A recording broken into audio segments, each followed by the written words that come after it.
Buenas noches. Vamos a continuar con el foro relacionado con las fuentes del derecho, yo voy a agregar del derecho público. En este caso, vamos a dedicar la sesión del día de hoy a lo que son las disposiciones de carácter reglamentario. Esta es la primera parte de las disposiciones reglamentarias. Y en esta ocasión nos van a acompañar como expositores dos miembros de la casa, cocoordinadores de este grupo de estudio, muy conocidos por todos nosotros. En primer lugar expondrá Jorge Leiva y luego va a exponer Marco Hernández. En el caso de Jorge, se va a dedicar primero en la primera parte de su intervención a analizar un tema, diría yo, que a todos nos cae bien escucharlo y que aunque está mencionado dentro de las fuentes por la Ley General de la Administración Pública, del ordenamiento jurídico administrativo, la verdad es que es un ámbito, por lo menos en mi caso, lo confieso, muy poco explorado, que es el ámbito de los reglamentos centroamericanos o del derecho comunitario centroamericano. Luego de esa exposición de Jorge, expondrá Marco Hernández, que es juez, bueno, fue juez de trámite de la sección tercera, ahorita juez de fondo y co-coordinador de este grupo, y Marco va a exponer con relación a los reglamentos de tipo municipal. Y luego, en su segunda intervención, Jorge expondrá con relación al tema del plan, de los planes reguladores que deberían existir en todos los cantones, pero que por más que sigue transcurriendo el tiempo, aún no están en vigor en todos y cada uno de los cantones. Más bien el déficit es creciente porque como ahora hace unos tiempos se dedicaron a crear cantones los diputados, pues el déficit es todavía mayor últimamente. Así que, pues sin más preámbulos, agradeciéndole a ustedes la audiencia y recordándoles que podrán luego observar también los videos tanto en la plataforma, en el canal de YouTube del grupo, con posterioridad a esta transmisión en vivo en este sitio web, en este sitio del Facebook. Y obviamente si tuvieran algún comentario o intervención que hacer, lo pueden escribir y estaremos atentos a cualquiera de esos comentarios para transmitírselos a los expositores. Así que pues agradecerles ahora a los expositores y darle la palabra de seguido a Jorge para que inicie con el tema de los reglamentos del derecho comunitario centroamericano. Y damos ahorita la palabra a Marco Hernández para que, como lo adelantaba, se refiera ahora ya no a los reglamentos comunitarios centroamericanos, sino a los reglamentos a nivel municipal, de tipo municipal, en lo que pues Marco como juez de fondo de la sección tercera del Tribunal Contencioso Administrativa, pues puede ampliarnos bastante y sucesivamente pasaríamos de nuevo con Jorge para luego hacer un cierre con algunos comentarios que me parece oportuno pues hacer con relación a estas importantes e interesantes exposiciones que tenemos hoy organizadas. Así que le doy la palabra a Marco para que ahora se refiera al tema de los reglamentos municipales. Muchas gracias, don Aldo, y buenas noches a todas las personas que nos acompañan y a usted, don Aldo, y a don Jorge. El tema, digamos, a tratar en este momento, siguiendo las exposiciones que hemos venido conociendo semanas atrás, hoy vamos a aterrizar un poquitito a reglamentos municipales. Tal vez de previo sí quiero hacer la precisión. de que este tema, digamos, no voy a profundizar sobre los temas de reglamentos o decretos ejecutivos y los reglamentos de organización y servicio. Este tema específicamente va a ser expuesto la próxima semana. Entonces, digamos, el tema de hoy va a ser expresamente sobre reglamentos municipales, que vamos a tocar diversos elementos, digamos, a partir de algunas figuras o elementos que encontramos en estos reglamentos. Yo sí voy a hacer tal vez algunas precisiones sobre temas de organización y servicio, pero sin profundizar en, digamos, en estas categorías en forma macro. Sobre este tema, el primer punto que me interesa traer a colación es que el Código Municipal en su artículo 4 establece y reconoce claramente la autonomía política, administrativa y financiera que le confiere la Constitución. Sobre este tema hay que resaltar tal vez que hay una sentencia de la Sala Constitucional que detalla un poquitito más estas autonomías, separando la autonomía normativa y la autonomía tributaria, pero digamos que en el contexto del actual Código Municipal, esta norma es lo suficientemente amplia como para reconocer, digamos, estas normativas dentro de esta clasificación. Incluso un punto importante que es de resaltar es una de las atribuciones que establece este código a las municipalidades, y es la atribución de dictar los reglamentos autónomos de organización y servicio, en primer punto. Y este detalle que quiero que veamos en esta frase que sigue, lo vamos a ver mucho a partir de la redacción de las diversas leyes de patentes o algunas leyes especiales en temas específicos de las corporaciones locales.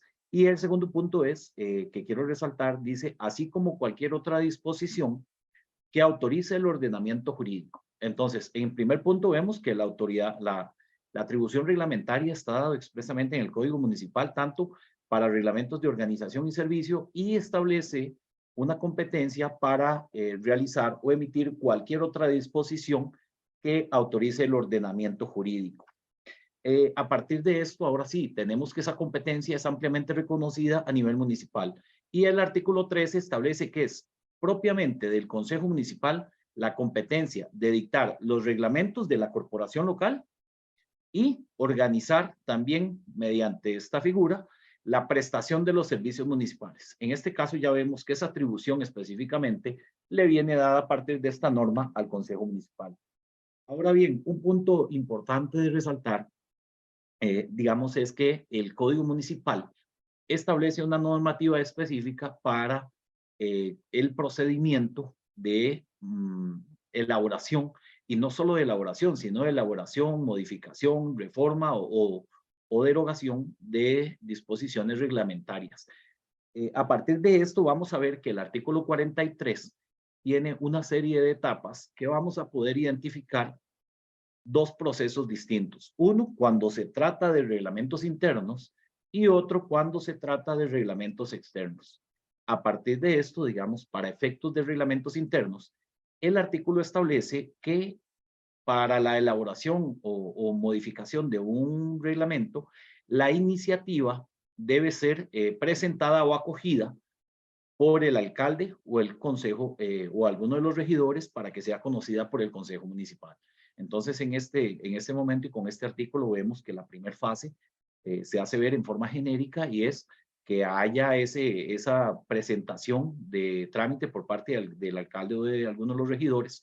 Esto sin contemplar, digamos, tal vez para no profundizar, no voy a recaer en el punto de precisar siempre si hay dictamen de comisión o no hay dictamen de comisión, que para algunos elementos puede ser una etapa más del procedimiento, porque para ser conocidos estos dictámenes o para ser acogidas estas mociones deben haber pasado o por un dictamen de comisión o por una dispensa de comisión, pero para que la conozca el órgano colegiado en pleno debe ser propuesta por alguno de estos órganos y haber llegado a la etapa en que ya sea de conocimiento del cuerpo edil. A partir de esto, vemos ahora sí que la norma nos va a hacer una distinción. Esta primera etapa es igual en ambos procedimientos, y ahora sí, en lo que son los procedimientos internos, no es necesario lo dispuesto en el párrafo segundo, de forma que una vez que está esta presentación y se ha conocido por los regidores o el cuerpo de regidores la propuesta de reforma o elaboración del reglamento, para su aprobación, una vez aprobado, se procede a la publicación en la Gaceta. Y aquí es necesario recordar que este acuerdo del Consejo que va a conocer esta situación se encuentra sujeto al trámite de la comisión o su dispensa. Entonces, aquí vamos a encontrar que el primer procedimiento para los reglamentos internos simplemente requiere la propuesta, la aprobación y su publicación. Ahora bien, en el caso de los reglamentos externos, la norma dispone que cuando el reglamento sea externo, deberá someterse entre la etapa que se recibe y se conoce y que se decide aprobar un reglamento, debe someterse ese proyecto a consulta pública con publicación en la Gaceta. Esta consulta pública, y como lo dice la norma, no es vinculante y debe ser realizada por un plazo mínimo de 10 días para que después, en el caso de los internos, una vez que se ha presentado la moción, ha sido conocida por el Consejo Municipal y determinado que sí se va a proceder a su publicación, se hace la publicación en el Diario Oficial La Gaceta como proyecto y posteriormente, si esas observaciones son valoradas o no por la municipalidad, que recordemos que dice consulta pública no vinculante, el proyecto final deberá ser publicado en el Diario Oficial La Gaceta. Esto para su vigencia y como requisito de eficacia. En este punto nada más quiero resaltar, y acá abajo les pongo un par de sentencias, las dos primeras, 27-2009 es de la sección tercera y la 63-2020, explica un poquitito y profundiza y separa un poquitito las etapas de creación o modificación de los reglamentos. Y la última sentencia, la 474-2016, de la sección tercera, es importante porque en esta se establece y se conoce de un supuesto en donde la municipalidad estaba aplicando un reglamento que no había sido publicado. Se sometió a consulta como proyecto y posteriormente no se publicó en el diario oficial como le establece esta norma. Estos supuestos, por la experiencia de los casos que hemos conocido en la sección, han sido varios y de diversas normas. Entonces, ¿qué se dispuso en este voto 474-2016? En este caso se dejó claro que no se estaba anulando el reglamento, también se dejó claro que no se estaba desaplicando el reglamento por cuanto el trámite de aprobación del mismo no había sido sometido a lo dispuesto en el artículo 43, entonces no había adquirido este requisito de eficacia para poder ser aplicable. Entonces, a partir de ahí, en el caso de que un reglamento no se sujete al procedimiento establecido en esta norma, ha sido un criterio de la sección tercera del tribunal que su aplicación no es procedente por cuanto todavía no ha adquirido ese rango normativo requerido o establecido por esta norma. Ahora sí, tal vez para profundizar, y esto es nada más, hace referencia a una norma en especial. Y esto tenemos que tomarlo en consideración porque en materia municipal hay reglamentos de diversa índole en donde estos reglamentos establecen algunas disposiciones especiales. Y en el caso concreto encontramos que en la Ley de Regulación y Comercialización de Bebidas con Contenido Alcohólico se establece una disposición especial para la aprobación de los reglamentos y en este caso se establece que para determinar y otorgar las licencias en cada cantón, se requiere que el reglamento sea aprobado mediante acuerdo de mayoría calificada del total de sus miembros. Entonces vean que este es un elemento adicional al cual se encuentra sujeto no solo a la aprobación del artículo 43, sino en virtud de la norma especial, que es la Ley de Regulación de Bebidas y Contenido Alcohólico, se requiere que el acuerdo que aprueba, no el que se somete a consulta, sino el que aprueba, debe ser con mayoría calificada. Entonces, esto simplemente para ilustrar y para que sepamos que en materia municipal hay que ver si se está reglamentando alguna disposición normativa en virtud de ley que establezca algún requisito especial para su reglamentación o si simplemente es procedente la regulación del artículo 43 del Código Municipal. Marco, Ajá. perdón de que lo interrumpa, es que está compartiendo la imagen pequeñita, igual que yo al principio. Qué raro, me sale este lado. Ok. Ahí.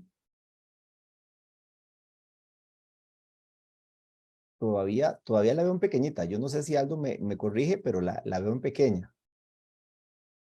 Sigue en pequeño. Se ve bien, pero sí, Sí, sigue. se ve bien, Marco. Igual se ve.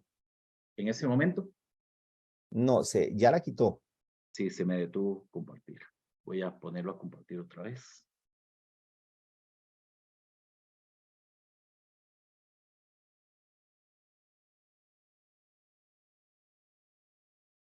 En ese momento, ¿cómo se visualiza?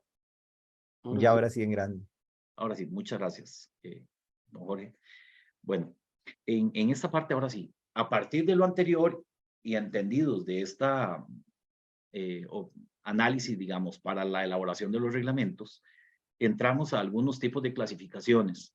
No vamos a encontrar un único tipo de clasificaciones, pero a partir de diferentes elementos yo quiero proponer o exponerlos a partir de tres clasificaciones distintas. Uno, determinado a partir de los alcances, y en este sí voy a precisar que en el Código Municipal esta es la clasificación que vamos a encontrar, no solo porque el artículo 43 nos hace esa apreciación sobre los reglamentos internos y reglamentos externos, sino porque hay diversas normas que hacen la misma precisión sobre temas concretos. Entonces, cuando hablamos por alcances, aquí vamos a determinar, bueno, por los alcances es los efectos que va a tener ese reglamento en su aplicación. Entonces, los encontramos, el primer tipo, internos, los cuales podemos encontrar, y aquí voy simplemente a citar algunos ejemplos de reglamentos internos: reglamentos sobre uso de vehículos de la Municipalidad del Cantón de Mora, de archivo y comunicación de la Municipalidad de Carrillo, para el funcionamiento de la Secretaría del Consejo Municipal de Tibás. Como vemos, todos son efectos a situaciones o a actuaciones propias internas de la municipalidad. Y cuando hablamos de los reglamentos externos, nos vamos a referir a aquellos que tengan relación o que vayan a tener aplicación directa en los usuarios de los servicios municipales o en cualquier tipo de relación con la municipalidad. Y para esto, a modo de ejemplo, digamos, citar el reglamento general para licencias municipales en telecomunicaciones y el reglamento municipal para la gestión integral de residuos sólidos en el Cantón de la Unión. En este caso de reglamentos externos quiero hacer, por eso observarán un asterisco en el nombre, quiero hacer una precisión y lo quiero utilizar para explicar una situación que se presenta. Este reglamento que se visualiza acá fue emitido por una federación de municipalidades que, digamos, en este momento no recuerdo cuál era el bloque municipal, digamos, que lo proponía, pero se establecía desde su encabezado que tales y tales municipalidades estaban unidas a este reglamento. Sobre este tema es importante tomar en consideración que no basta con que las municipalidades digan que se someten a un reglamento, sino que para hacerlo aplicable, en el caso concreto, tienen que cumplir con el procedimiento establecido en el artículo 43. Y en esta parte lo importante precisar es que sí, y lo vamos a encontrar en el CINALEVI para los que utilizan esta herramienta de consulta de normativa de todo tipo, vamos a encontrar que esos reglamentos en el encabezado sí dicen, o muchas veces dicen, cuáles municipalidades lo suscriben, pero adicional, algunos mencionan que hay una municipalidad que se ha adherido a X o a Y reglamento, y en esos casos la sección tercera ha sostenido la posición de que aunque se emita un reglamento general a través de un grupo de municipalidades unidas mediante federación o alguna otra figura que les permita agruparse, debe establecerse y hacerse una publicación individual por cada municipalidad para su aplicación. Entonces, no simplemente se puede decir que se somete a la aplicación del reglamento, sino que tiene que cumplir con el reglamento del artículo 43. A partir de lo anterior, digamos, y entendiendo esa clasificación de internos y externos, podemos encontrar otra que es digamos, por motivo de origen. Tal vez este fue el nombre que logré identificar, y vamos a ver obligatorios o facultativos. Y lo primero que quiero hacer ver es que cuando hablo de obligatorios o facultativos, no hago referencia a su aplicación, sino hago referencia a que son obligatorios de creación, por eso es motivo de origen, o facultativos que la municipalidad puede o no puede o no crear el reglamento. Entonces, cuando hablo de los obligatorios, hago referencia a aquellas disposiciones que le dan la obligación a la municipalidad de que para ejercer o brindar algún tipo de servicio deban establecer el respectivo reglamento. En este caso, como ejemplo, les interpongo lo que establece el artículo 71 municipal, que establece que las municipalidades podrán otorgar ayudas temporales a vecinos y vecinas del cantón que enfrenten situaciones debidamente comprobadas de desgracia o infortunio. En este caso, la norma expresamente dice que para hacer viable o aplicable esta disposición debe establecerse la reglamentación correspondiente. Lo mismo sucede con el caso de los plebiscitos, referendos y cabildos, en donde la norma establece que debe establecerse la reglamentación, en este caso con un asesoramiento del Tribunal Supremo, pero es una disposición obligatoria si se quiere implementar alguno de estos supuestos. Y por otro lado encontramos los facultativos, digamos que son aquellos en donde la municipalidad, reitero, puede disponer si los crea o no, porque en el momento en que establece los reglamentos se vuelven obligatorios en aplicación. Son aquellos en donde la municipalidad puede o no reglamentar un tema. Digamos, en este caso, en el tema de cómo se organizan y se cobran las tasas, el artículo 83 establece que la municipalidad queda autorizada, y esta queda autorizada es una habilitación que tiene por si lo quiere realizar. No se lo impone como las normas anteriores, y así de referencia, de creación de normas reglamentarias en el Código Municipal, vamos a encontrar unas 20 disposiciones que establecen, digamos, la necesidad de reglamentación facultativa u obligatoria. En este caso, tal vez nada más incluso quiero precisar que en el Código Municipal, pese a que hay reformas, donde está el caso de la creación de la CONAMAD, de los comités de la persona joven, la oficina de la persona adulta mayor, en estos casos, el Código Municipal, en algunos supuestos, sí establece la obligación de reglamentar. No obstante, en la ley que estableció cada una de estas reformas, sí se establece expresamente esa obligación de reglamentar. Entonces, tal vez en el Código Municipal, si lo vemos en forma íntegra, no vamos a visualizar esta obligación que sí está en cada una de las normas que estableció la modificación. Y en ambos casos pongo organización y servicios municipales, porque algunos pueden estar establecidos por ley especial, donde debe reglamentarse obligatoriamente, o algunos queda simplemente a discreción de la municipalidad. Y la última clasificación que tengo, digamos, y esta vez surge un poquitito a raíz de la creación de los reglamentos, la llamé por función, digamos, y esta por función es de cómo se va a dar origen a los reglamentos o el motivo por el cual se da origen a los reglamentos. En este supuesto, la primera clasificación es por origen normativo. ¿Qué se requiere esto? Que haya alguna ley que ha generado que se deba reglamentar la misma. Y en este caso entro a la primera clasificación, cuando se habla de un reglamento a una ley, digamos, específica de algún tipo de servicio municipal, y lo vamos a encontrar de dos elementos. Uno, como una autorización en donde la norma faculta para que las municipalidades realicen lo que podría decirse que es el reglamento, digamos, ejecutivo, si fuera una ley, digamos, que no es municipal y que le corresponde al Poder Ejecutivo. Pero estas leyes autorizan a las municipalidades a que reglamenten la ley, por lo que, digamos, a mi criterio, ahí vienen con un rango de reglamento ejecutivo, que por eso lo pongo autorización, reglamento ejecutivo. Y en estos ejemplos encontramos la ley 9023 de impuestos municipales del Cantón Central de Heredia, también la de Belén, otra, digamos, estas dos, y aquí quiero hacer una precisión. Cuando revisemos estas normas, vamos a encontrar que algunas expresamente dicen que se autoriza a la municipalidad a emitir la reglamentación de la ley. Vamos a encontrar otras en donde simplemente, digamos, no hacen referencia a esa facultad de reglamentación, sino que simplemente dicen que las municipalidades podrán emitir las medidas o disposiciones administrativas para cumplir la ley. Y entonces, en este entendido de que hablamos de medidas administrativas, estamos hablando de actos administrativos, hace referencia también a elementos propios de reglamentación.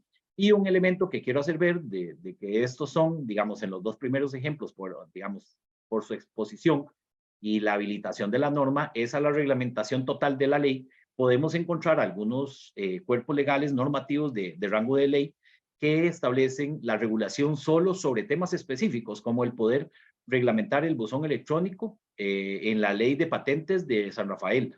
Es un artículo que establece un tema especial que se debe regular, no establece la posibilidad de regular lo demás. Incluso dentro de las calificaciones o dentro de los establecimientos de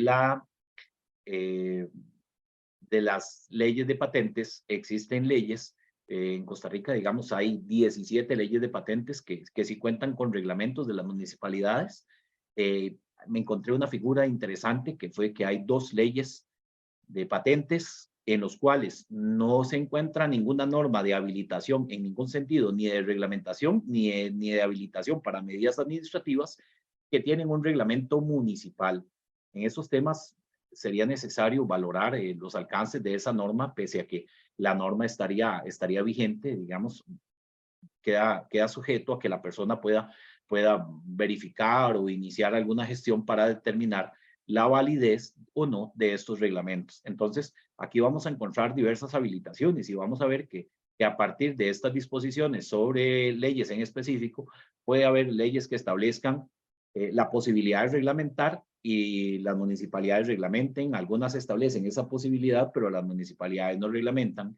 Y encontramos también, como les mencionaba, 2 supuestos en donde la ley no permite o no establece ninguna disposición sobre su reglamentación y se han emitido los reglamentos por parte de la corporación local.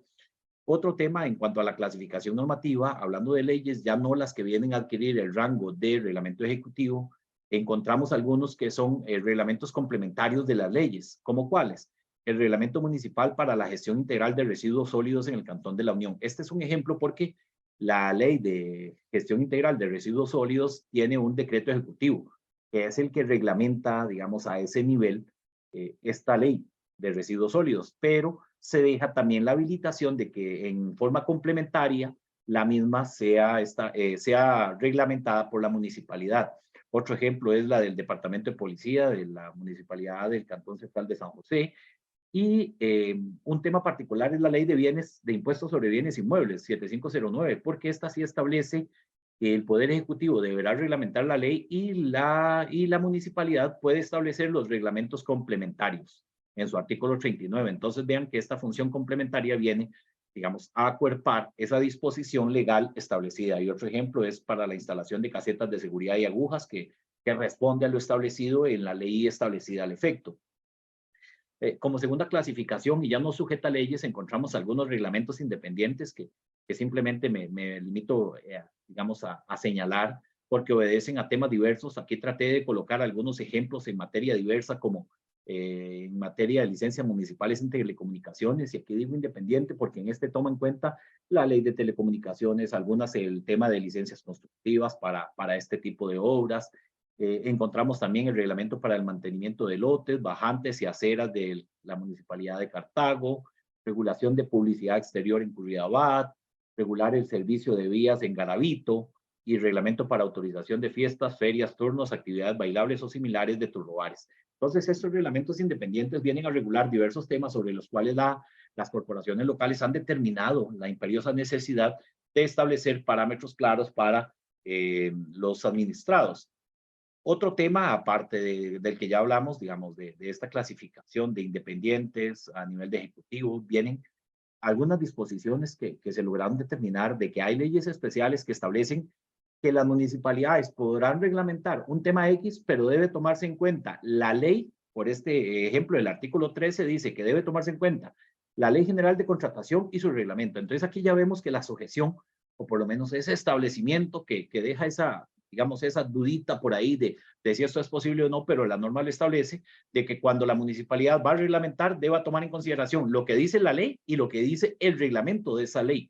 Lo mismo sucede con la ley para la gestión integral de residuos, que también trae este supuesto, en donde deja la reglamentación municipal sujeta a lo que diga la ley y su reglamento. Y por último, un par de casos que me encontré aislados en cuanto a que son a través de decretos ejecutivos que se le da la obligación a las municipalidades para reglamentar temas específicos. Entonces aquí vemos ya que esa reglamentación viene dada a partir de decretos ejecutivos, y aquí es donde podríamos entrar a pensar, bueno, ¿estos son obligatorios o facultativos? Y cómo está marcado el tema de la legitimación específica, digamos, para a través de decretos ejecutivos establecer estas obligaciones. Entonces, ahí es un tema a valorar, pero igual quería que lo tuvieran para efectos de información. Otro tipo, cuando hablamos de los primeros tipos, hablamos de los reglamentos por alcances, que era la primera clasificación, digamos, por motivos de origen, y era el primero en función.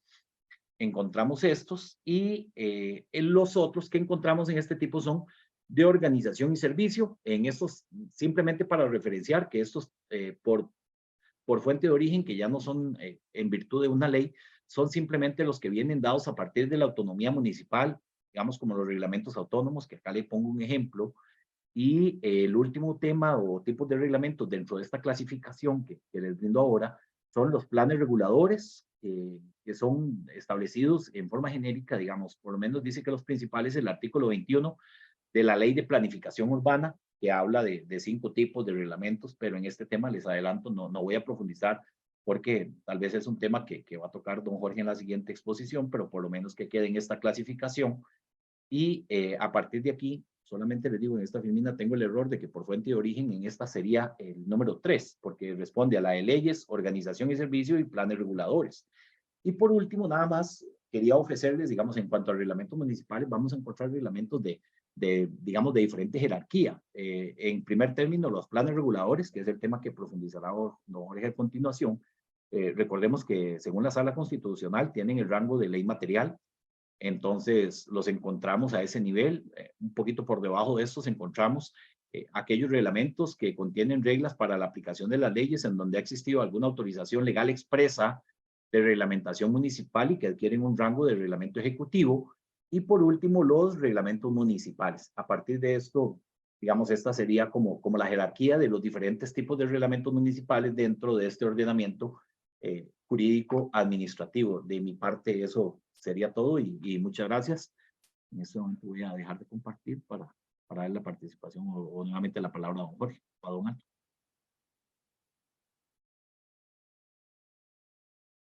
Muchas gracias a Marco por esta exposición que luego comentaremos porque lo deja uno aturdido. Realmente al aplicador se le pone de cuesta arriba la tarea de primero conocer el alcance del ordenamiento jurídico, ordenamiento entre comillas, dice alguien por ahí, y lo otro, una vez que logra esa tarea que no es nada fácil, bueno, descifrar dentro de esa gama cuál es la potencia y resistencia que le cabe atribuir, y no voy a decir en los mecanismos de impugnación, pero sobre eso vamos a ampliar ahora al cierre con algunos comentarios sobre eso. Y corresponde ahora darle la palabra a Jorge para que se refiera a este último tipo de reglamentos que mencionaba Marco, que son los planes reguladores a los que la sala le da valor de ley, pero que también en algunos casos, advierte uno, tienen reglamentos de zonificación y reglamentos de otra naturaleza, que habría que ver si el plan regulador es una ley material, pues qué valor tendrían esos reglamentos si es que es jurídicamente posible denominarlo siquiera así.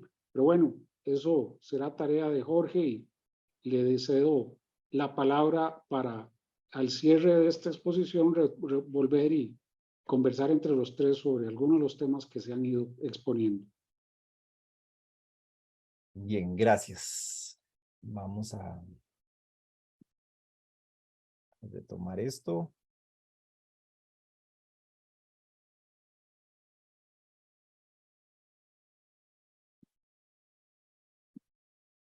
Ahora más bien está quedando al revés, ¿verdad? Lo tenían grande y lo puse en chiquitito con el nuevo formato. Listo. ¿Me confirman si? Excelente, gracias. Sí, gracias, gracias. Planes reguladores como fuente de derechos. Si yo pudiera ponerle un subtítulo a esto, le pondría posiblemente el refrán este que dice, de buenas intenciones está empedrado el camino al infierno. Y ya, vamos a ver, porque me interesa mucho que hagamos algunas precisiones de qué es un plan regulador? ¿Cuándo aplica un plan regulador? Porque esto es fundamental, tenerlo claro para después, con esas precisiones en la cabeza, ir a acomodar estas instituciones del plan regulador o de los 3 tipos, porque son 3 los tipos de planes reguladores que existen en Costa Rica, uno de muy reciente creación legal, que ya se los voy a referir. ¿Qué es un plan regulador? Como bien lo mencionaba don Marco y lo tocaba también don Aldo en la intervención, hay una serie de institutos que se relacionan con el plan regulador. Es decir, el plan regulador tiene relación con reglamentos, sí, tiene relación con reglamentos municipales. ¿Es un reglamento municipal? No, no es un reglamento municipal. Creo que dentro de las pocas cosas que me voy a permitir leer en esta noche es la definición de plan regulador de acuerdo al artículo 1 de la Ley de Planificación Urbana de allá de 1968. Que lo define como un conjunto de planos, mapas, reglamentos y cualquier otro documento gráfico o suplemento. La política, así es la redacción, la política de desarrollo y los planes para la distribución de la población, usos de tierra, vías de circulación, servicios públicos, facilidades comunales y construcción, conservación y rehabilitación de áreas urbanas. Entonces, la primera precisión. ¿El plan regulador es un reglamento o no? O no, o al menos no debería ser un reglamento, porque sí vamos a encontrar algunos, y ya lo veremos, en el Sistema Nacional de Legislación vigente como un reglamento de zonificación que se denomina plan regulador.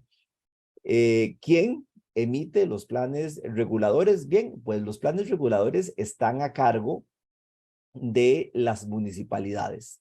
Y esto nos debería llevar a la conclusión de que entonces en todas las municipalidades deberían haber planes reguladores que contengan toda la información a la que estamos haciendo referencia. Evidentemente, sí, la parte de los reglamentos o este conjunto de reglamentos es el grueso o lo más práctico en materia de actividad cotidiana de las personas en su giro comercial, en su giro social, en la parte de vivienda, en la parte ambiental. Y como bien lo decía Marco, la Ley de Planificación Urbana nos da una lista, números apertus, de los principales reglamentos de zonificación, que no son los únicos. La Ley de Planificación Urbana nos habla de la existencia de un reglamento de zonificación. Este reglamento lo que nos viene a decir es qué tipo de actividad social se puede hacer en cada parte del cantón. Y cuando digo social, no me estoy refiriendo a bailes, ni festejos populares, ni nada. Es decir, del quehacer social. Nos va a dividir el cantón en zonas comerciales, nos va a dividir el cantón o nos va a precisar cuáles son las áreas industriales, cuáles son las áreas residenciales. Y aquí debo precisar en primer término que los cantones, los reglamentos de zonificación, y ya voy a poner algunos ejemplos un poco violentos al final de esta presentación, son muy diferentes de un cantón a otro, allí donde hay reglamentos de zonificación que no son la mayoría. Tenemos el mapa oficial que debe estar publicado con una definición adecuada. Estos son mapas, son gráficos y se tienen que publicar en la Gaceta. A veces cuando estamos haciendo algún trabajo en materia de planes reguladores, resulta ser que publican todo el cantón a escala 1/100,000, pues estoy exagerando evidentemente, pero pues sí, está publicado en la Gaceta, pero eso es imposible de entender lo que está ahí sobre este tema. Ya hay pronunciamientos de diferentes instancias que esto tiene que estar accesible de una forma clara. Renovación urbana y construcciones son los otros 2 grandes reglamentos que nos vamos a encontrar. Sin embargo, como lo vamos a ver por ahí, cuando empecemos a ver ya los manuales de cómo se elaboran los planes reguladores, el INVU también recomienda la incorporación dentro del plan regulador de algunos otros reglamentos como el de vialidad, el de movilidad, espacios públicos, paisaje. Los estoy leyendo al final de la diapositiva. Imagen urbana, forma urbana, instrumentos de gestión de suelo, y para una categoría especial de planes reguladores hay un reglamento especial Me estoy refiriendo a los reglamentos costeros, y aquí hay un reglamento muy importante que es el reglamento del cobro de canon en zona marítimo terrestre. Ahorita voy a referirme a los tipos de planes reguladores. En fin, ya si ustedes ven este cuadro, esta fotografía de 1968, el tema era complejo. Ya para 1968, cuando hacemos la ley de planificación urbana, una ley muy linda, muy amigable de leer, pues sí, nos vamos al artículo, creo que es el 18, y nos dice cómo se tiene que hacer un plan regulador. Y en ese momento la sociedad costarricense entendió que hacer un plan regulador era complejo, a partir de lo que estaba en esa ley. Y entonces, ¿qué pasó? Que entendimos que había que tener algo mientras tanto. Y entonces, ¿qué es lo que sucede? Aquí empezamos a jugar con los mientras tantos, que tal vez aquí un poco era lo que adelantaba el doctor Milano, y es lo que tiene que ver con hacer un plan regulador de acuerdo a la ley de planificación urbana. Es complicado. Y ahorita vamos a ver todo lo que pasó después, pero por ahora, en ley de planificación urbana, el legislador dijo, bueno, mientras que se hacen los planes reguladores en todos los cantones, transitoriamente vamos a establecer que el INVU va a hacer dos grandes reglamentos que apliquen supletoriamente. Uno en materia de fraccionamiento de fincas y urbanizaciones, y otro en materia de urbanizaciones. En fin, esto empezaron a pasar los años, ya 8 años después, evidentemente, pese a que el procedimiento de la ley de planificación urbana era más o menos sencillo frente a lo que tenemos hoy, que ya vamos a ver la monstruosidad, y aquí les adelanto una de mis conclusiones de lo poco que yo manejo en materia de procedimientos de derecho administrativo y derecho público. Este es el procedimiento más complicado de todo el ordenamiento jurídico que yo conozco, ya lo veremos más adelante. En 1976, para volver al tema, como no se estaban haciendo planes reguladores, entonces el legislador modificó la ley de planificación urbana y permitió que que el INVU hiciera planes reguladores, que hiciera planes reguladores supletorios, y además los reglamentos que están en el artículo 21, que es la lista que les enseñó don Marco y que yo también les analicé: zonificación, construcciones, vialidad y todos estos reglamentos. ¿Qué es lo que pasó? Que después se hace una modificación para meter una variable técnica en 1985 y darle participación al Colegio Federado de Ingenieros y Arquitectos, y aquí ya empieza a complicarse, con muy buenas intenciones, esto lo debo aclarar, pero empieza a complicarse el tema de la elaboración de los planes reguladores. Esta modificación de 1985 fue declarada inconstitucional porque se hace a través de una ley de presupuesto. Se incluye en una ley de presupuesto, y la Sala Constitucional ha sido tajante en sus diversas integraciones, que las leyes de presupuesto son para eso y no para modificar otras normas del ordenamiento jurídico, y entonces se revive la redacción del transitorio 2 que se había hecho allá en 1976. Y esta función transitoria del INVU ya tiene 55 años. 55 años del INVU de estar funcionando de manera supletoria a lo que deberían hacer las municipalidades. Entonces, ¿qué tenemos? Abajo les pongo tal vez los 3 principales sistemas de referencia o ejemplos de cómo el INS ha ido asumiendo, el INVU. Si le dije el INS antes, pues me disculpan y hacen la corrección. De cómo el INVU ha ido manteniendo actualizados sus normas, porque las municipalidades en su mayoría no han ido haciendo los planes reguladores. Y aquí tenemos tres grandes cuerpos normativos. El GAM, o el Plan Regional de Desarrollo Urbano del Gran Área Metropolitana de 1982. Ahí está un decreto ejecutivo, porque este tema pasa, pese a que es del INVU, pasa por el Ejecutivo y así queda incorporado en el Sistema Nacional de Legislación vigente, que es como un gran sistema de zonificación del gran área metropolitana. Tiene algunos otros componentes de urbanismo, pero en grandes rasgos hay un gran componente de distribución de uso de la tierra. Y además tenemos los reglamentos de construcciones. Mira, les puse a los dos les puse reglamentos de construcciones. Voy a modificarlo porque uno es reglamento de fraccionamiento y urbanización y otro es reglamento de construcciones.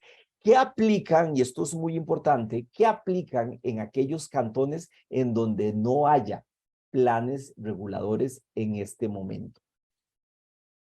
Y ya veremos que en cerca de la mitad de los cantones de Costa Rica aún no hay planes reguladores. Sin embargo, antes de ver números, me interesa que precisemos los tipos de planes reguladores porque no quiero llamarnos a engaños cuando veamos el número total de planes reguladores, porque hay muchos que son planes reguladores costeros y estos tienen una naturaleza diferente. Entonces, antes de ver números, me interesa mucho que precisemos en las tres grandes categorías de los planes reguladores. Tenemos los planes reguladores ordinarios. Estos deberían, en principio, estar regulados por la Ley de Planificación Urbana. Deberían ser cantonales, no lo son. Tenemos varios ejemplos de planes reguladores a distritos. Por ejemplo, Curridabat. Curridabat tiene un plan regulador para el distrito central, el distrito primero de Curridabat, y un plan regulador para el resto del cantón con regulaciones muy distintas unos de otros. Estos planes reguladores se rigen en su formación por el manual de planes reguladores que emitió el INVU. Y si ustedes revisan la Ley de Planificación Urbana, que sí traía alguna regulación de cómo se hacía un plan regulador más o menos compleja, cuando revisamos este manual del INVU, que empieza a recoger una gran cantidad de pronunciamientos de la Procuraduría, de pronunciamientos de la Contraloría, de pronunciamientos de la Sala Constitucional, sobre todas las variables que tiene que contener un plan regulador, van a ver ustedes que este manual, disculpen, es un texto complejísimo, es un proceso elaborado bastante difícil de implementar y además cuando se emitió se le planteó una acción de inconstitucionalidad, lo que tuvo paralizado toda la emisión de planes reguladores durante cerca de 3-4 años en el quinquenio 2015-2020. Y además existe un reglamento que ya lo vamos a ver más en detalle, o por lo menos les voy a dar algunas precisiones que sacó el Poder Ejecutivo, que son una serie de vías rápidas procesales para diferentes etapas del manual de planes reguladores que tiene el INVU. Estos son los planes reguladores que, por decirlo así, son los que funcionan en materia de urbanismo. Ahora, con la ley de la zona marítimo terrestre, particularmente con su reglamento, se crea un nuevo tipo de plan regulador para administrar esa franja de zona marítimo terrestre que a su vez ha generado una serie de manuales de elaboración, de normativa específica que los diferencian claramente de los planes reguladores ordinarios, incluso en la lista de reglamentos que deben conformarlos. Y finalmente tenemos una nueva categoría de plan regulador de reciente creación, les decía, dado que estos aparecen por primera vez en la Ley Marco de Declaración de Zona Urbana Literal, que es una mezcla o un reconocimiento de una realidad social de ciudades costeras. Y aquí se hace una mezcla de los dos tipos de planes reguladores y se modifican las características de ambos planes reguladores. Ahora, ¿qué tenemos en la realidad? Mire, en la realidad tenemos 84 cantones en este momento, con poco más de 40 planes reguladores, una vez que se resolvieron las acciones de inconstitucionalidad que les hacía o que les refería hace un momento. Se esperaba que se empezaran a generar nuevos planes reguladores, porque de estos 40 planes reguladores, o 41, 42, 43, por ahí he logrado ubicar, hay una buena parte de planes reguladores que son o parcialmente cantonales, o sea, cubren una parte del cantón, son planes reguladores ordinarios, o son planes reguladores costeros. Todavía no he visto ningún plan regulador de esta nueva categoría de las ciudades costeras. Eso es bastante reciente. Que yo conozca, en este momento se está caminando en un único proceso de plan regulador, además de los planes reguladores que tenemos en este momento, y ahorita voy a hacer más precisiones sobre lo que hay a la fecha. Hay muchos planes reguladores que lo que tienen es 2 o 3 reglamentos, y lo que dicen es el resto aplica los reglamentos del limbo. Hay planes reguladores que son parciales geográficamente y parciales temáticamente, o peor aún, por ahí hay algunos supuestos en donde dice, mire, en el cantón va a aplicar el reglamento de construcciones del limbo aprobado en 1998. Pues si lo que iban a hacer era ajustarse a la norma supletoria, no hubieran hecho nada, porque ahora tenemos el problema de que en ese cantón aplica el reglamento de construcciones del limbo de 1988 cuando tenemos una versión del reglamento de hace 2 años, y caemos en una serie de contradicciones.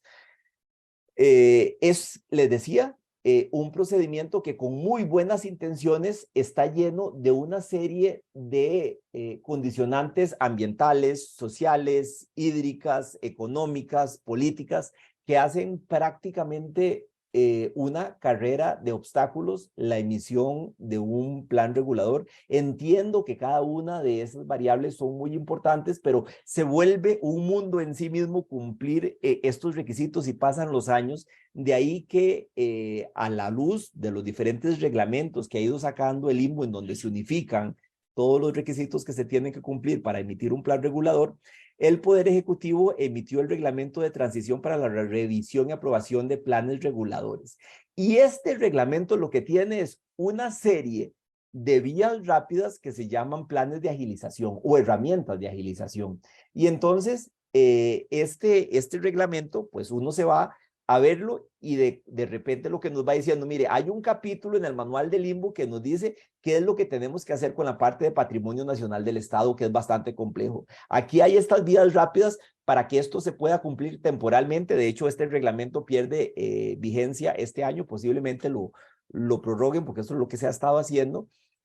Resulta ser que en materia de capacidad de uso de suelo o materia hídrica hay una serie de mecanismos, de requerimientos que se deben cumplir. Bueno, mientras se hacen los estudios, haga estas otras vías rápidas, y aún así no se está logrando satisfacer todos los requerimientos procesales que requiere el ordenamiento jurídico. Y de hecho aquí me falta uno, porque estoy viendo que no está el de Senara. Senara tiene también un reglamento para el tema de la capacidad hídrica y uso en materia de planes reguladores. ¿Cuál es la consecuencia que tenemos en este momento? Y se los quisiera aterrizar así antes de caer ya propiamente en la parte de la jerarquía de los planes reguladores. Los planes reguladores son importantísimos, condicionan el funcionamiento de un cantón en la parte de vivienda, en la parte social, en la parte recreativa, en la parte económica, en lo que es comercio, en lo que es industria.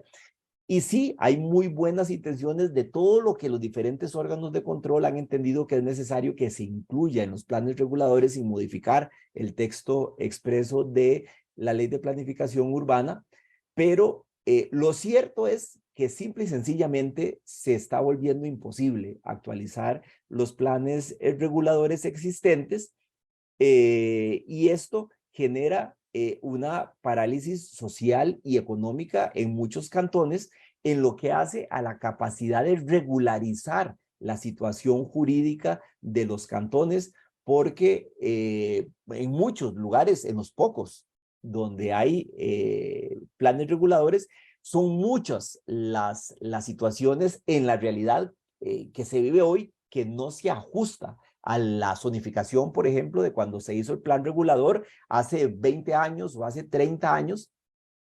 Las realidades económicas han ido cambiando, y simple y sencillamente no hay una forma de que se puedan regularizar actividades comerciales, de que se puedan regularizar construcciones. Esto es un verdadero problema. Primero, porque no se están pudiendo hacer los planes reguladores que debieron haberse hecho desde hace 55 años. Y segundo, porque de los pocos que se hicieron están en la mayoría desactualizados. Y muchos de esos se hicieron en otro momento histórico en donde tal vez las exigencias técnicas no eran las que tenemos hoy. Y es bastante frecuente encontrarnos una cantidad enorme de contradicciones en los planes reguladores allí donde hayan planes reguladores o donde aplica el reglamento del INVU. Posiblemente el requisito que más se exige en el ordenamiento jurídico, que no debería exigirse, es el uso de suelo. Pues resulta ser que el uso de suelo, el certificado de uso de suelo o certificado de zona, como se denomina en la mayoría de planes reguladores, es algo diferente en los diferentes planes reguladores que existen, al punto que tenemos, yo he logrado encontrar 5 regulaciones diferentes de lo que es un certificado de uso de suelo. Hay situaciones donde, por ejemplo, hay 2 planes reguladores para un cantón, les ponía el caso de Curridabat, con regulaciones diferentes de lo que es certificado de uso de suelo, certificado de zona en diferentes partes del cantón. En el caso de Limón, al principio del plan regulador se habla de un tipo de certificado de uso de suelo o certificado de zona, y al final de la norma se analiza otro distinto con características diferentes. En unos cantones el certificado del uso de suelo trae retiros, además de la zonificación, trae reglas constructivas. En otros es solo el tema de la zonificación. Como les digo, son 5 modelos diferentes y esto genera un complejo sistema de reactivación económica para la sociedad costarricense. Y si aquí les digo que en materia de certificado de uso de suelo, en reglamentos de zonificación, me encuentro 5 modelos muy diferentes unos de otros, traté de hacer el mismo ejercicio en materia de visados y aquí simplemente fue imposible. O sea, tratar de establecer qué son visados en Costa Rica, la creatividad es enorme. Y entonces, a veces la persona que está tramitando el visado en un cantón quiere hacer algo parecido en el cantón de La Par, se enfrenta a que las reglas son diametralmente diferentes. No es que son opuestas, es que son otras muy diferentes. E igual pasa con las y los funcionarios municipales que están tramitando un caso muy complejo, de repente consultan un dictamen de la Procuraduría o de la Contraloría o algún precedente judicial que tiene que ver con otra municipalidad y el riesgo de equivocación es enorme, no porque el pronunciamiento esté malo, sino que está hecho a la luz de un plan regulador o de un reglamento de construcciones o de fraccionamientos, porque además este instituto se regula en los dos. El riesgo de equivocación es enorme. Para aterrizar ya con el tema de la jerarquía de los planes reguladores, que no solo de los reglamentos, importante a esto, porque recuerden que aquí tenemos un componente más allá de los planes reguladores. Es lo que hacía referencia don Marco y don Aldo con la jerarquía normativa. Nada más me voy a permitir hacer una precisión en doctrina, porque no está en el ordenamiento jurídico, o al menos en normas escritas, sí en jurisprudencia. Normalmente podemos entender que existen leyes en sentido formal y leyes en sentido material y leyes en sentido formal y material. ¿Qué es esto? Para que me interesa que esté muy claro para la precisión que voy a hacer ahora y de cara a un precedente de Corte Interamericana que les voy a presentar a continuación. Una ley en sentido formal y material es aquella ley no solo que tiene el rango, la potencia, la capacidad de imponerse, igual que las otras leyes frente a normas inferiores, eso sería una ley en sentido material, sino que además siguió el procedimiento legislativo de creación. Es decir, si una norma cumple el procedimiento de emisión que está regulada para la emisión de una ley, es una ley en sentido formal. Y si además esa norma jurídica tiene la potencia y la resistencia para enfrentar a normas de rango inferior, igual que las otras leyes, es una ley en sentido material.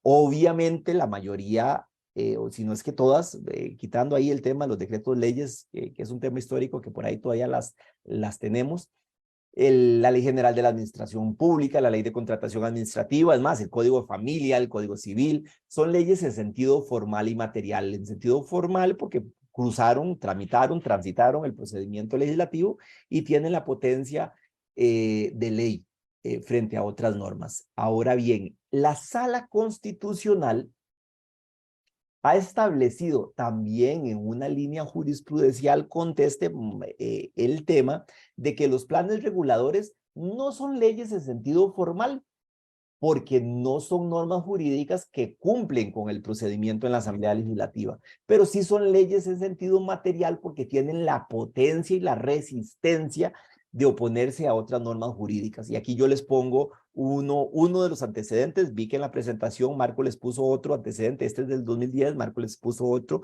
del 2008. Y es que este tema de que los planes reguladores tengan rango de ley, aunque sea en sentido material, viene a solventar un problema adicional. Y es que en Costa Rica la propiedad es un derecho fundamental y es un derecho humano. Y las limitaciones a los derechos fundamentales y a los derechos humanos, allí donde estas son admisibles, tienen que ser hechos en una norma con rango de ley. Esto es lo que comúnmente llamamos reserva de ley en materia de limitación de derechos fundamentales. Y entonces, ante discusiones de la regularidad jurídica de planes reguladores, se ha establecido que los planes reguladores, al ser leyes en sentido material, cumplen este requisito de, de que se establece con el tema de la reserva de ley. Ahora, aquí hay una discusión paralela porque también algunos autores discuten si los planes reguladores solo regulan el ejercicio del derecho a la propiedad o si establecen verdaderas limitaciones. Yo les he dicho que yo he visto de todo, porque a veces una cosa es que le pongan a uno los parámetros y otra cosa es que le limiten completamente el derecho a edificar, a construir, lo que la doctrina llama ius edificandi, pero la discusión está servida.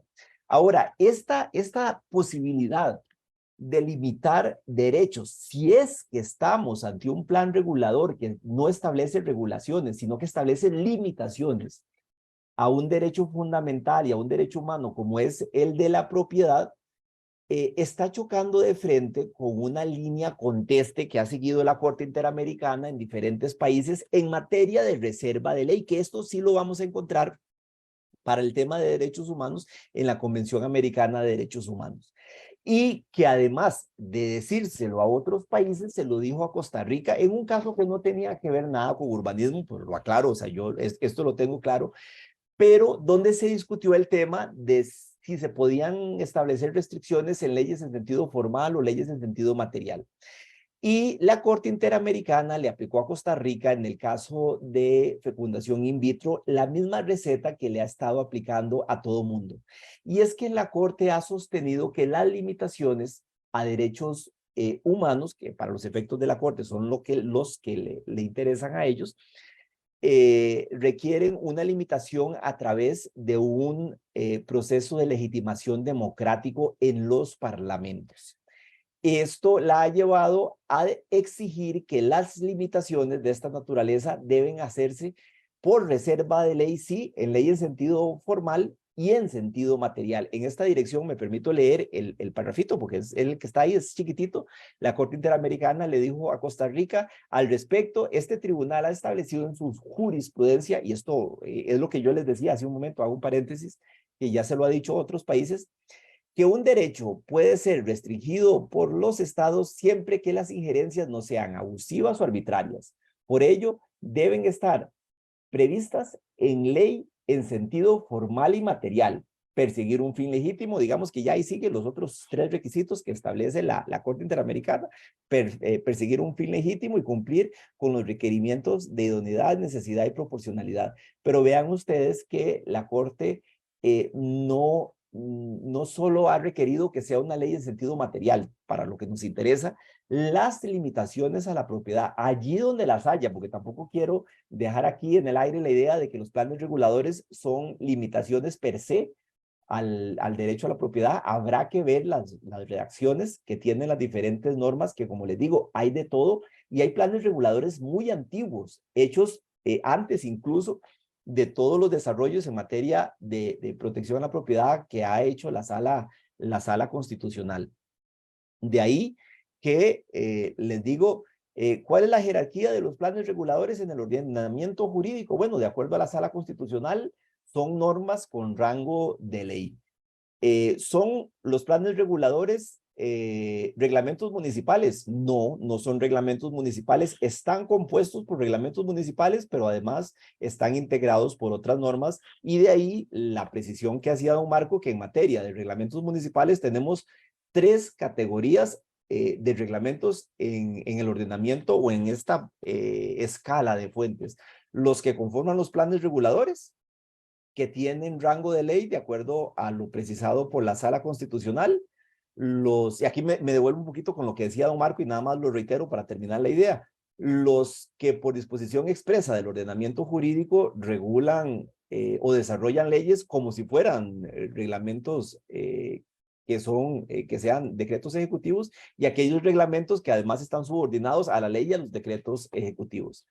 Con esto estaría terminando esta presentación de los planes reguladores. Es un tema que creo que como sociedad debemos pensar, son fundamentales. Otros países están avanzando mucho. Colombia, por ejemplo, ha simplificado mucho el tema de la emisión de planes reguladores porque son fundamentales para que una sociedad pueda avanzar como colectivo.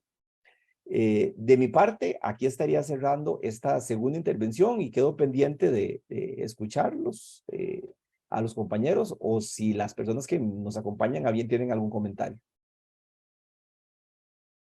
Bueno, muchas gracias a ambos por la exposición. Creo que pues ha cumplido el fin en el marco de estas charlas de fuentes del derecho, de ilustrarnos y bueno, esta es la primera parte del tema de reglamentos, ¿verdad? Si ya con solo esta primera parte tenemos una labor de taxonomía y pues agregamos lo que se va a hablar en la segunda, y obviamente nos vamos a dar cuenta de algo que uno inicialmente considera que es sencillo, pero que definitivamente no lo es, y es algo que quería comentar con ambos. Y el otro comentario que quería hacer es, dice el inciso C, a propósito de los planes reguladores, y aquí invito a ambos, el inciso C de ese párrafo primero del artículo 6 dice: las leyes y los demás actos con valor de ley. Y Jorge hacía la distinción, bueno, ley formal y material. Bueno, aquí ¿cómo lo leemos? Con valor de ley. Sí. No dice formal y material. ¿Qué podemos incluir ahí dentro de esta gama, si es que hay alguna que les parece a ustedes que pueda caber ahí, de esta gama de reglamentos? ¿Habrá alguno que calce ahí o nos saltamos de ese inciso a los siguientes que no son para nada sencillos confrontados con esta? Sí, le comento, Marco, y tal vez usted me corrige. Eso tiene una explicación, y es que una de las principales o varias de las principales normas que rigen el urbanismo costarricense se aprueban como decretos leyes de la Junta Fundadora de la Segunda República. Me parece, Marco, que una de esas es la ley de construcciones, por ejemplo, que es una de las normas fundamentales en materia de construcciones, pero mucho del inicio del ordenamiento urbanístico salen de esa Junta Fundadora, que evidentemente, al no ser parlamento, no cumplía las características de emitir leyes. Voy a verificar en un momentito, porque eso se los estoy diciendo de memoria y no me gustaría dejar el dato en el aire, pero recordemos que esta norma hay que leerla en su contexto y en aquel entorno social donde el derecho constitucional no era el derecho constitucional vivo que tenemos en este momento con la Sala Constitucional a partir de 1989. Yo me aventuraría a decir que esto responde a esta línea. Marco, no sé si usted tiene algo que agregar ahí. No, yo creo que me imagino que sí va en esa línea, digamos, e incluso también es el otro tema que hemos visto, el otro decreto ley sobre el tema de cementerios, digamos, de que todavía se mantienen en aplicación de estos supuestos, digamos, que sí me parece sería eso, porque no creo que, incluso, no creo, no, el tema por el contexto histórico, no estaba previsto a que fuera, digamos, por declaraciones que realizara algún órgano jurisdiccional sobre estos temas. Entonces, me uno a esa posición de que tiene que ser bajo esa normativa que se mantiene desde las épocas anteriores en decretos leyes. Pasamos entonces al siguiente inciso. Dice, los demás reglamentos, perdón, el D, los decretos del Poder Ejecutivo que reglamentan las leyes, los de los otros supremos poderes en materia de su competencia. Ahí pareciera que se está hablando exclusivamente, se los planteo a ustedes y si estoy o no cierto, cuando dice decretos del Poder Ejecutivo que reglamentan las leyes, es el típico reglamento ejecutivo, que es el que a uno se le viene a la mente cuando uno menciona la noción reglamento como fuente de derecho, pero que por lo que se ha expuesto hoy es mucho más que eso, ¿verdad? Pero en ese inciso D, pareciera que se está incorporando en ese cuarto nivel exclusivamente a los reglamentos de tipo ejecutivo que se originan, a diferencia de algunos que los que mencionó Marco, se originan, eso sí, del Poder Ejecutivo, ¿verdad? Eso haría que queden excluidos esos que la ley, algunas leyes que se mencionaba en la exposición de Marco, habilitan a gobiernos locales a reglamentar, ¿verdad? Ahí no estarían dentro de ese inciso y ahora vamos a ver si hay alguno donde puedan caber. Pero, ¿qué les parece ese tema? Tal vez en esa apreciación yo creo que sí, y por la reacción de la norma, digamos, en el caso de los reglamentos municipales sí habría que descontextualizarlos de ese nivel, del nivel D, digamos, tal vez es establecer esa clasificación a lo interno a partir de lo que usted dice, porque la norma sí es muy clara que son decretos del Poder Ejecutivo. Entonces, aunque haya esa habilitación legal para los reglamentos municipales, digamos, o reglamentos municipales en materia de patentes, habría que ver, digamos, por la literalidad de la norma si se excluyen del inciso D y se incluyen en el inciso E, pero tal vez, digamos, como una jerarquía de todos los elementos que establece, por lo menos en esa aplicación. Incluso en este tema entra un tema de debate y lo iba a mencionar en la exposición y después se me olvidó, y es la parte que, pese a que estas leyes establecen la posibilidad del reglamento por parte de las municipalidades, en el caso de la Municipalidad de San José existía un decreto ejecutivo que reglamentaba la ley, pese a que la norma habilitaba a la Municipalidad de San José a hacer su reglamentación. Y la misma norma fue derogada, digamos, bajo esa justificación de la autonomía municipal el año anterior. El reglamento ejecutivo, decreto ejecutivo realizado por el Poder Ejecutivo sobre la ley del impuesto de patentes de la Municipalidad de San José. Entonces, definitivamente sí es un tema a ponderar, digamos, por los alcances que conlleva, pero la exclusión por irnos a la literalidad de la norma, que tal vez ese es el punto, digamos, de que sí mantendrá su jerarquía en relación a la aplicación de la ley, pero tendríamos que analizar muy bien la inclusión dentro de este inciso D o incluso nada más saltar al E sin valorar la interpretación de esos decretos en relación a las leyes que le dan esa competencia a las municipalidades. Sí, bueno, precisamente voy al inciso E. Dice los demás reglamentos del Poder Ejecutivo, es decir, los que no son ejecutivos, que son a los que se alude en el D, los estatutos y los reglamentos de los entes descentralizados. Y ahí viene la pregunta, bueno, entes descentralizados incluyen municipios o no incluyen municipios, para ver si esa gama de reglamentos de los que hemos hablado, o han hablado ustedes, perdón, estarían ahí incluidos dentro de ese concepto, reglamentos de los entes descentralizados, por aquello que se entienden, unos son por materia y otros por territorio. ¿Les parece que ahí incluiríamos a estos, a todos estos tipos de reglamentos que se mencionaban de tipo municipal, ¿verdad? O sea, no es que solo hay uno, pero dentro de toda esa gama, ¿les parece que ahí cabría incluirlos?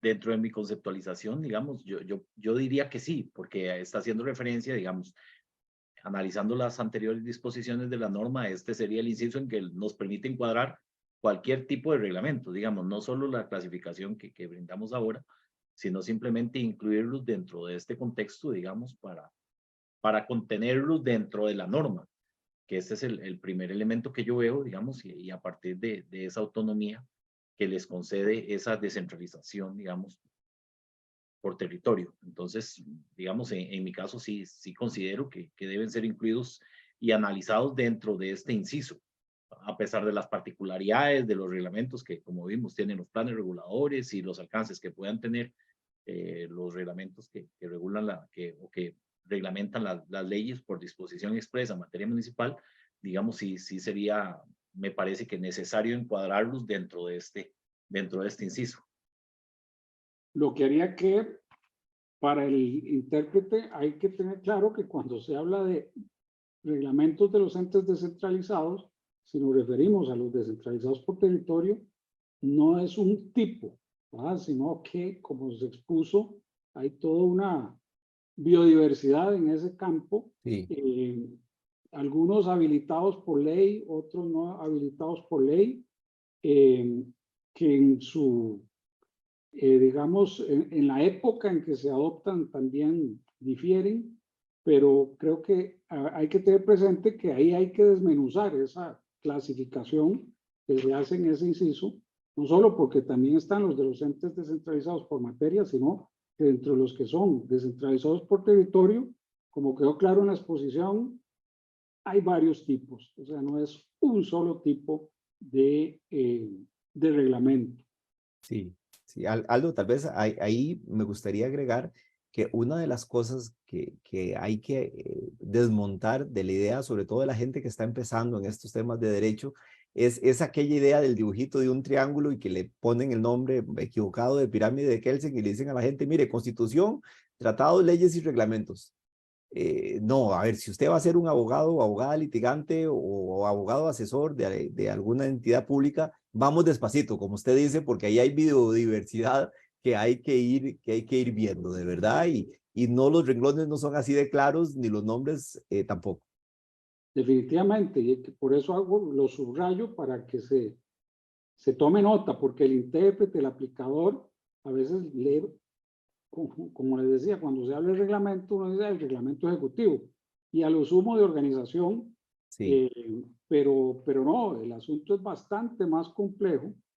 Y luego salto al párrafo, ya con esto cierro, el párrafo segundo de ese artículo 6, que nos dice, los autónomos del Poder Ejecutivo y los de los entes descentralizados están subordinados entre sí. Los reglamentos autónomos de los entes descentralizados.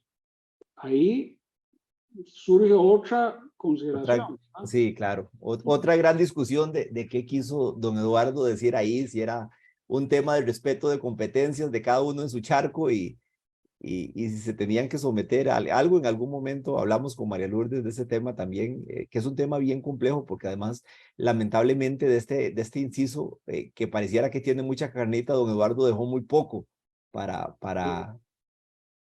entender qué quiso decir con esa norma tan rica en conceptos. Y que además nos introduce otro tipo de reglamentos descentralizados que son los reglamentos autónomos que están claramente admitidos por la norma en los descentralizados, sea por territorio o por materia. Entonces, digamos que agregaríamos otro tipo de reglamentos que, como señalaba, nos desmiente ese concepto inicial que tiene uno cuando comienzan a hablar de las normas y de su jerarquía, del reglamento, así el reglamento que aprueba el Poder Ejecutivo para para desarrollar conceptos de una ley. Pero definitivamente creo que esa es la lección que hoy todos hemos aprendido, sea porque hablamos de los tipos de normas del derecho comunitario o bien por los tipos de normas de tipo de naturaleza municipal o urbanística. Lo cierto es que el asunto es bastante más complejo y termina el jurista de algún modo siendo una especie de taxónomo de normas. Claro. Y en eso creo que hoy ha quedado sobradamente demostrada la complejidad del ordenamiento jurídico. Sí, sí. Aldo, yo, si me permite, a mí me gustaría agregar que después de desmontar la idea de la pirámide, hay que precisar que esta norma de suyo compleja de la ley general, hay que entenderla además históricamente, porque tenemos un montón de leyes que crean competencias en materia de emisión de directrices, de normas, de reglamentos, en la ley de contratación administrativa, en la ley de control interno, y que le dan competencia a la Contraloría para emitir cierto tipo de normas jurídicas en el Código de la Niñez y Adolescencia. O sea, esta norma es compleja, pero fue emitida en 1978 y posiblemente en los últimos 20 años se han emitido una gran cantidad. El legislador ha sido excesivamente generoso en lo que hace a la capacidad normativa en instancias administrativas. Y ahora es muy complejo el construir una pirámide. Yo he tratado de hacer el ejercicio y aún no he terminado de tratar de armar un edificio de puentes. Así es. No, bueno, yo creo que por lo menos en mi caso, que aprendí bastante de ustedes hoy, creo que la lección es muy clara. O sea, no hay que simplificar.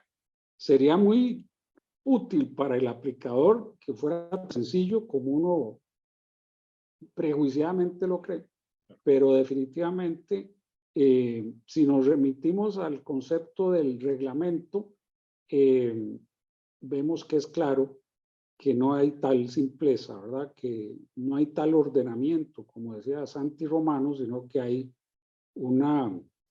por ahí se empezó a hablar de polución normativa, ¿verdad? Y en esto la polución también, no solo por cantidad, sino por la imprecisión con la cual se han ido desarrollando una multiplicidad de normas de distinto rango que sin mucho cuidado ni rigor, pues obviamente lo que generan es dificultad para el operador y para el ciudadano, porque al final es el que paga los platos rotos de esas imprecisiones cuando se acerca a las administraciones y se encuentra aquel marasmo de normas que ojalá fueran al menos ordenadas, pero como lo hemos visto, no es el caso. Así que bueno, agradecerle a ambos por el tiempo dedicado para darnos esta lección el día de hoy, para esta primera charla del reglamento, o sea que todavía queda material por verse la próxima semana, así que pues desde ya invitados para terminar de analizar esta naturaleza de normas llamadas reglamentos, que como hemos visto hoy, pues son de muchos tipos y todavía nos quedan otros más que se verán la próxima semana. Así que no sé si quieren algún comentario de cierre. Pues Tal vez, ahora. perdón, don Aldo, tal vez para, digamos, es que veo que es como comentario y estilo pregunta sobre planes reguladores. Entonces, tal vez, digamos, como para el lector que escucha, que nos acompañó, digamos que en algún momento pueda haber la charla, don Rafael Hernández Trigueros consulta. Siendo conocedores de la lentitud con que las corporaciones municipales aprueban sus planes reguladores, ¿dónde se puede detectar en algunos casos la interferencia o contraposición con competencias públicas de otros entes públicos? Y entre paréntesis, MINA, etcétera. Y la contraposición de intereses, ¿existirá alguna manera de que pueda mejorarse o agilizarse la planificación reguladora? Esto no solo en cantones costeros, porque creo que esto tal vez, Jorge, que pueda darnos alguna apreciación, más que todo a partir del título que él nos mencionó que pondría sobre planes reguladores. Sí, sí, sí. Muchas gracias a don Rafael, Marco, y a usted también por llamarnos la atención del tema. No sé si estoy entendiendo bien la pregunta. Yo coincido con don Rafael el tema de la necesaria simplificación en el proceso de regulación de uso de suelo y como les decía, Colombia fue pionera en su modificación de ley de suelo hace unos 2 o 3 años. ¿Hay interferencias? Pues habría que ver si las hay con este montón de participación de órganos estatales en fase de aprobación de planes reguladores, porque si leemos los mismos dispositivos o las mismas normas, siempre se inicia diciendo que ellos están aprobando porque es una competencia municipal y que le toca a las municipalidades hacer la regulación de la materia urbanística con base en el artículo 169. Entonces, todo el mundo está claro que la regulación o los temas urbanísticos son municipales. Sin embargo, después de eso, punto y seguido, no obstante lo anterior, esto tiene que pasar por el INVU, por SENARA, por el CETENA, y ahí esto se va complicando un poquito más. Habría que ver la constitucionalidad de la participación de todos estos órganos, que yo lo reitero, muy buenas las intenciones, la fiscalización de todos esos órganos en materia de su competencia, pero estamos poniendo la valla tan alta, tan alta, tan alta, tan alta, que nadie está logrando superar esos estándares y no se están haciendo regulaciones urbanas. Claro, y agrego ahí algo, que al final se quiere hacer también la regulación que no se hace. Sí, claro. Y termina siendo, especialmente en materia de planeamiento territorial, pues el mayor mal es que no haya norma.